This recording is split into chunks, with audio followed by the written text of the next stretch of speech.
Hello everyone. आज हम discuss करेंगे कॉन्ट्रैक्ट ऑफ गारंटी। तो देखिए, गारंटी वर्ड से हम लोग ऑलरेडी फैमिलियर हैं कि गारंटी का मतलब होता है अश्योरेंस, यानी कि जब हम किसी को श्योरिटी देते हैं कि ये चीज़ होगी या ये चीज़ नहीं होगी तो हम उसे बोलते हैं गारंटी। तो कॉन्ट्रैक्ट ऑफ गारंटी भी यही होता है कि जब वन पर्सन सेकेंड पर्सन को गारंटी देता है कि अगर थर्ड पर्सन ने अपनी ऑब्लिगेशन परफॉर्म नहीं की, अपनी ड्यूटी परफॉर्म नहीं की जो उस कॉन्ट्रैक्ट से उसको मिली है ऑब्लिगेशन, तो मैं वो ऑब्लिगेशन परफॉर्म करूँगा। तो यानी कि फर्स्ट पर्सन गारंटी दे रहा है सेकंड पर्सन को, और गारंटी किसकी ले रहा है? वो थर्ड पर्सन की गारंटी ले रहा है कि थर्ड पर्सन ये करेगा, और अगर वो नहीं करता, वो डिफ़ॉल्ट करता है, तो उसकी वो ऑब्लिगेशन को मैं परफॉर्म करूँगा first person. So this is the contract of guarantee. तो हम कह सकते हैं कि गारंटी के कॉन्ट्रैक्ट में तीन पार्टीज इन्वॉल्व होती है। एक श्योरिटी जो कि गारंटी दे रहा है, सेकंड प्रिंसिपल डेटर जिसकी हम गारंटी ले रहे हैं कि मेरा ये फ्रेंड है, ये कभी भी डिफ़ॉल्ट नहीं करेगा, तो जिसकी हम गारंटी ले रहे हैं that is a principal debtor, और जिसको हम ये श्योरिटी दे रहे हैं, जिसको हम गारंटी दे रहे हैं, वो होता है क्रेडिटर। अब देखिए, यहाँ पे जो क्रेडिटर वर्ड है, ये वो वाला क्रेडिटर नहीं है जो हम अकाउंट्स में करते थे, जिससे हम गुड्स उधार पे लेते हैं। यहाँ पे क्रेडिटर का मतलब है कि वो पर्सन जिसको गारंटी मिल रही है। ज़रूरी नहीं है कि हम हमेशा मॉनेटरी टर्म्स की गारंटी लेते हैं। फॉर एग्जाम्पल, अगर आप बैंक से लोन लेने जाते हैं 10 लाख रुपीज़ का, तो बैंक आपसे कहेगा कि आप किसकी गारंटी लगा रहे हैं, तो आपको कोई पर्सन लेके जाना पड़ेगा जो आपकी गारंटी ले। तो ये तो हो गया मॉनेटरी टर्म्स की आपने गारंटी दिलवाई है। लेकिन कई बार जो हमारी गारंटी होती है वो नॉन मॉनेटरी भी हो सकती है। जैसे आपने अपनी जगह पर जहाँ पे आप काम करते हैं वहाँ पे बोला कि सर मेरा एक फ्रेंड है, आप इसको जॉब दे दीजिए, तो जो आपका बॉस होगा वो आपसे क्या कहेगा? क्या तुम इसकी गारंटी ले रहे हो? क्या ये अच्छा काम करेगा? आप क्या कहोगे? हाँ जी सर, मेरी गारंटी है, मैं इसको जानता हूँ, ये बहुत अच्छा काम करेगा, ये बिल्कुल ऑनेस्ट एम्प्लॉय है। तो अगर आप उससे कोई कैश हैंडलिंग देना चाहते हो या फिर आप उससे कोई अकाउंट्स का काम देना चाहते हो, तो आप दे दीजिए, मेरी गारंटी है, ये कोई भी डिफ़ॉल्ट नहीं करेगा, कोई भी प्रॉब्लम नहीं करेगा। अगर इसने कोई घोटाला किया तो इन दैट केस मैं इसकी श्योरिटी ले रहा हूँ, मैं इसकी गारंटी ले रहा हूँ, मैं आपको कॉम्पनसेट करूँगा जो भी लॉसेस या जो भी कैश की एम्बेजलमेंट ये करेगा। सो ज़रूरी नहीं है कि कॉन्ट्रैक्ट ऑफ गारंटी हमेशा मॉनेटरी टर्म्स में दी जाए, ये नॉन मॉनेटरी भी हो सकता है जहाँ पे हम पर्सन की ऑनेस्टी की, उसकी फिडेलिटी की गारंटी लेते हैं। अब बात करते हैं नंबर ऑफ़ कॉन्ट्रैक्ट की। तो देखिए, यहाँ पे तीन तरीके के जो कॉन्ट्रैक्ट्स होते हैं वो क्रिएट होते हैं।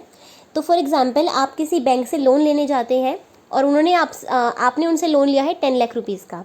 तो सबसे पहला कॉन्ट्रैक्ट किसके बीच में होगा? आपके और बैंक के बीच में होगा, लोन कॉन्ट्रैक्ट होगा। तो यानी कि इसको हम बोलते हैं principal contract between the principal debtor, क्योंकि आप लोन लेने जा रहे हैं, एंड द क्रेडिटर। क्रेडिटर कौन हो गया? बैंक हो गया। तो सबसे पहला कॉन्ट्रैक्ट कौन सा हुआ? प्रिंसिपल डेटर और क्रेडिटर के बीच में। और कौन सा कॉन्ट्रैक्ट है? वो लोन कॉन्ट्रैक्ट है। सेकंड होता है कॉन्ट्रैक्ट ऑफ गारंटी। अब देखिए, जब आप बैंक से लोन लेने गए 10 लाख रुपीज़ का, तो बैंक आपसे कहेगा कि भैया कोई गारंटर लेके आओ जो तुम्हारी गारंटी ले कि अगर तुमने मेरा पैसा 10 लाख रुपीज़ वापस नहीं किए तो मैं किससे वसूलूंगा वो पैसे, मैं किससे रिकवर करूंगा। तो यहाँ पे आप अपने फ्रेंड को ले जाते हैं कि यार मेरी गारंटी ले ले, पक्का है मैं दे दूंगा, लेकिन फिर भी तो यार गारंटी लगा दे मेरी। तो आपका फ्रेंड जाएगा बैंक वालों के पास और उनको बोलेगा कि सर मेरी गारंटी है, आप इसे पैसे दे दीजिए। तो वो क्या हो जाएगा? गारंटर हो जाएगा, श्योरिटी हो जाएगा। तो सेकंड कॉन्ट्रैक्ट किसके बीच में हुआ? आपके फ्रेंड के बीच में हुआ और बैंक के बीच में हुआ, क्योंकि आपका फ्रेंड जो है वो बैंक को गारंटी दे रहा है कि मैं रीपेमेंट कर दूंगा 10 lakh rupees in case of my friends default. तो सेकंड कॉन्ट्रैक्ट हो गया गारंटी का कॉन्ट्रैक्ट। यहाँ पे थर्ड कॉन्ट्रैक्ट होता है कॉन्ट्रैक्ट ऑफ इंडेमनिटी। तो मान लीजिए कि जो आपका फ्रेंड, आप जो है वो आपने डिफ़ॉल्ट कर दिया और आपने बैंक का पैसा नहीं दिया 10 lakh rupees on the maturity, date आ गई लेकिन आप पैसा नहीं दे रहे।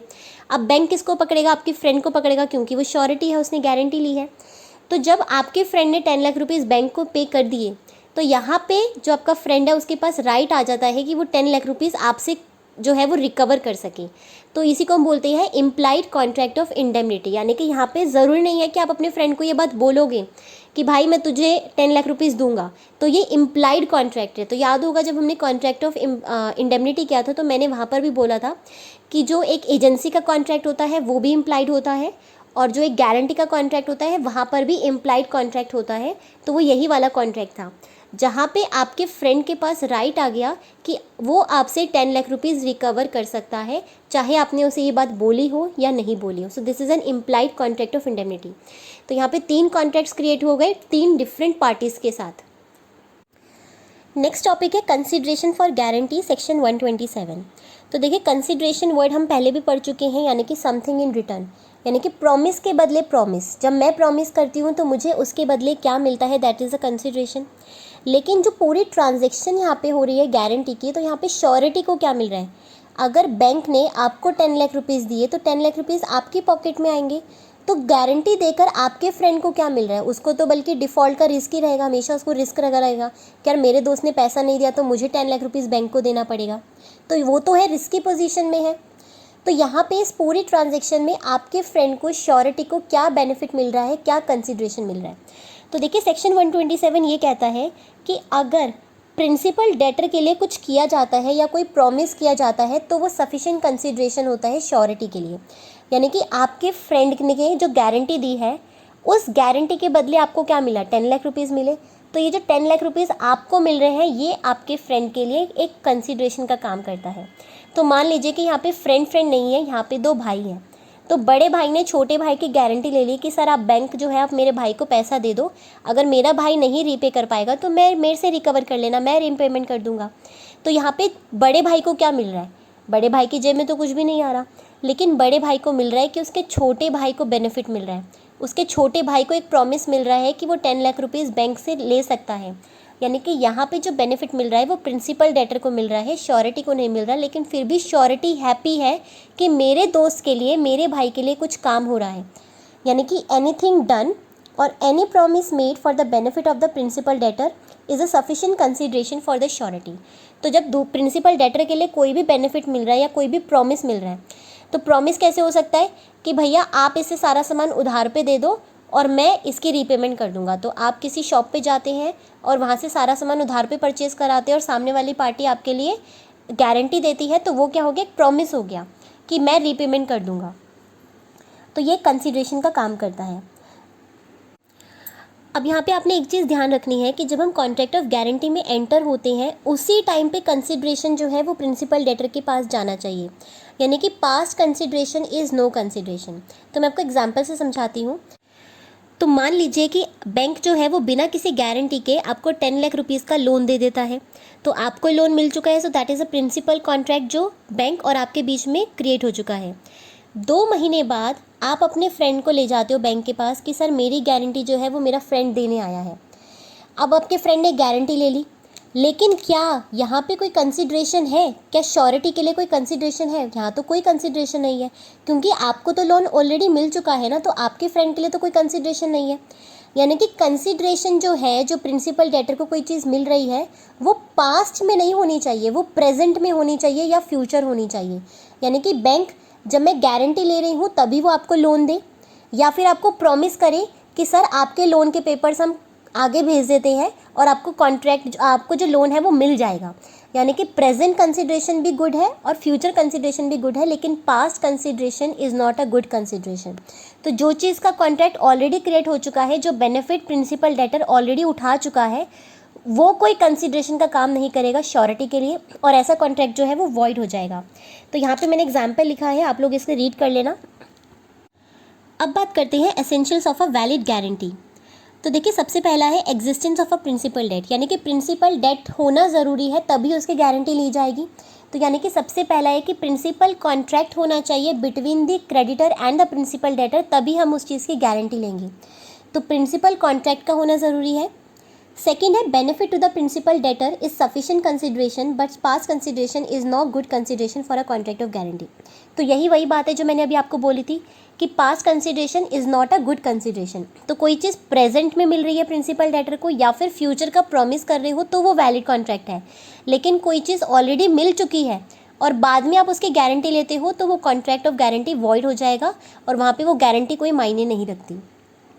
थर्ड है consent of surety should not be obtain by misrepresentation और concealment of a material fact. यानी कि जो हमारा फ्रेंड का कंसेंट है वो मिसरिप्रेजेंटेशन से या फिर कंसीलमेंट ऑफ मटेरियल फैक्ट, यानी कि मटेरियल होता है इंपॉर्टेंट, तो कोई भी इंपॉर्टेंट बात अगर श्योरिटी से छुपाई जाती है तो, और श्योरिटी ने गारंटी ले ली लेकिन श्योरिटी को जो है वो मिसरिप्रेजेंट किया गया है या फिर उससे कोई इंपॉर्टेंट बात छुपाई गई है, तो इस कंडीशन में भी श्योरिटी की जो गारंटी होती है वो इनवैलिड हो जाएगी और वो लाइबल नहीं होगा बैंक वालों का कोई भी पैसा पे करने के लिए, क्योंकि यहाँ पे उसके साथ क्या हुआ है, मिसरिप्रेजेंटेशन हुआ है, फ्रॉड हुआ है। फोर्थ पॉइंट है कैन बी ओरल और रिटन। तो देखिए यहाँ पे कहा गया है कि गारंटी जो होता है वो हमेशा एक्सप्रेस्ड होनी चाहिए, इम्प्लाइड नहीं। अब एक्सप्रेस होनी चाहिए यानी कि अगर आप अपने फ्रेंड के साथ जाते हैं और बोलते हैं कि सर मेरी गारंटी है, आपने मुंह से बोला तो ये हो गया ओरल गारंटी। लेकिन अगर आप वहाँ पे जाके पेपर साइन कराते हैं कि कॉन्ट्रैक्ट ऑफ गारंटी कि सर मेरी गारंटी है, ये अगर रीपे नहीं करेगा तो मैं रीपे करूँगा, तो वो होता है रिटन कॉन्ट्रैक्ट। तो ये ओरल भी हो सकता है, रिटन भी हो सकता है, लेकिन कभी भी इम्प्लाइड नहीं हो सकता। फॉर एग्जाम्पल, आप अपने फ्रेंड के साथ बैंक से लोन लेने गए, बैंक ने कहा ठीक है यार पैसे दे देता हूँ, लेकिन बैंक अपने आप अज्यूम नहीं करेगा कि आपका फ्रेंड जो है वो गारंटी के लिए आया है। यानी कि हमेशा ज़रूरी नहीं है कि यहाँ पे जो पर्सन साथ में आया है वो हमेशा गारंटी के लिए आया हो। तो जब तक सामने वाला खुद नहीं बोलता, चाहे रिटन या फिर ओरल, कि मैं इसका गारंटर हूँ, मैं इसका श्योरिटी हूँ, तब तक आप अपने आप से अज्यूम नहीं करोगे कि ये गारंटी के लिए आया है। नेक्स्ट है, जो क्रेडिटर होता है वो ज़रूरी नहीं है कि अगर डिफ़ॉल्ट के केस में हमेशा सबसे पहले प्रिंसिपल डेटर के अगेंस्ट कोर्ट में केस करे और उसके बाद अगर प्रिंसिपल डेटर भी नहीं पे करता तो श्योरिटी के अगेंस्ट केस करे। यानी कि अगर बैंक का पैसा आपने लोन लिया है तो ज़रूरी नहीं है कि पहले बैंक आपको स्यू करेगा कोर्ट में, और अगर आपसे भी कुछ रिकवर नहीं होता तो आपके फ्रेंड को कोर्ट में स्यू करेगा, ऐसा नहीं है। तो अगर बैंक की मर्ज़ी है, बैंक चाहे तो पहले प्रिंसिपल डेटर को भी स्यू कर सकता है, और अगर चाहे तो पहले श्योरिटी को भी स्यू कर सकता है। यानी कि वो दोनों में से किसी को भी पहले स्यू कर सकता है, उसकी मर्ज़ी है। तो ज़रूरी नहीं है कि हमेशा हर केस में प्रिंसिपल डेटर को ही स्यू किया जाए, श्योरिटी को भी आप पहले स्यू कर सकते हैं। और लास्ट है कि अगर श्योरिटी ने ये बोला कि भैया मैं अकेले गारंटी नहीं दूंगा इसकी, 10 lakh rupees is a big amount, तो यहाँ पे जो है तुम एक बंदा और लेके आओ जो कि 10 लाख रुपीज़ की गारंटी ले, तो हम दोनों 5 लाख रुपीज़ की गारंटी ले लेंगे। तो यहाँ पे उसको बोलते हैं को श्योरिटी। यानी कि जब एक से ज़्यादा लोग गारंटी देते हैं फॉर अ सेम डेट तो उसे हम बोलते हैं को श्योरिटी। तो मान लीजिए कि आप बैंक से लोन लेने गए तो आप अपने 2 दोस्त साथ ले गए कि भाई तू भी मेरी गारंटी दे दे, तू भी मेरी गारंटी दे दे, तो 2 दोस्त जो हो जाएंगे वो आपस में क्या हो जाएंगे, को श्योरिटी। तो मान लीजिए कि आप बैंक से लोन लेने जाते हैं और वहाँ पे आप अपने 2 फ्रेंड्स को बोलते हैं, राम एंड लक्ष्मण को, कि तुम दोनों मेरी गारंटी दो, तो ये दोनों को श्योरिटी हो जाएंगे। अब राम जो है वो बैंक वालों को बोलता है कि सर जब तक लक्ष्मण नहीं आएगा तब तक मैं गारंटी नहीं लूँगा, तो यानी कि जब तक को श्योरिटी ज्वाइन नहीं करेगा मैं गारंटी नहीं लूँगा। तो बैंक वाले बोलते हैं कि अच्छा तुम गारंटी तो दो, 5 लाख की गारंटी तो दो, अभी लक्ष्मण आ जाएगा थोड़ी देर में, तब तक वो भी दे देगा, तो जब तक तुम गारंटी दे दो। तो राम ने गारंटी दे दी 5 लाख रुपीज़ की, क्योंकि टोटल डेट जो है वो 10 लाख रुपीज़ का है, तो उसने अपना जो है 50% की गारंटी दे दी कि सर 5 लाख के लिए मैं गारंटर हूँ, अगर ये नहीं पे करेगा तो मैं पे कर दूंगा। लेकिन बाद में क्या होता है, बैंक जो है वो 10 लाख रुपए का लोन दे देता है और लक्ष्मण कभी आया ही नहीं गारंटी लेने। अब जो आप है वो आपने डिफ़ॉल्ट कर दिया, अब बैंक जो है वो पैसा मांगता है राम से, तो राम ये कहेगा कि क्या लक्ष्मण आया था गारंटी लेने, आप कहेंगे नहीं, बैंक तो मना कर देगा, लक्ष्मण तो नहीं आया। यानी कि जब को श्योरिटी ज्वाइन नहीं करता तो जो पहली गारंटी है वो भी इनवैलिड हो जाएगी। यानी कि को श्योरिटीज़ जब तक ज्वाइन नहीं करेंगे, राम एंड लक्ष्मण जब तक आके दोनों गारंटी नहीं लेंगे, तब तक एक की जो गारंटी है वो इनवैलिड हो जाएगी और यहाँ पे कोई भी कॉन्ट्रैक्ट ऑफ गारंटी नहीं बनता। So this was all about the contract of guarantee and the essential elements of a valid guarantee.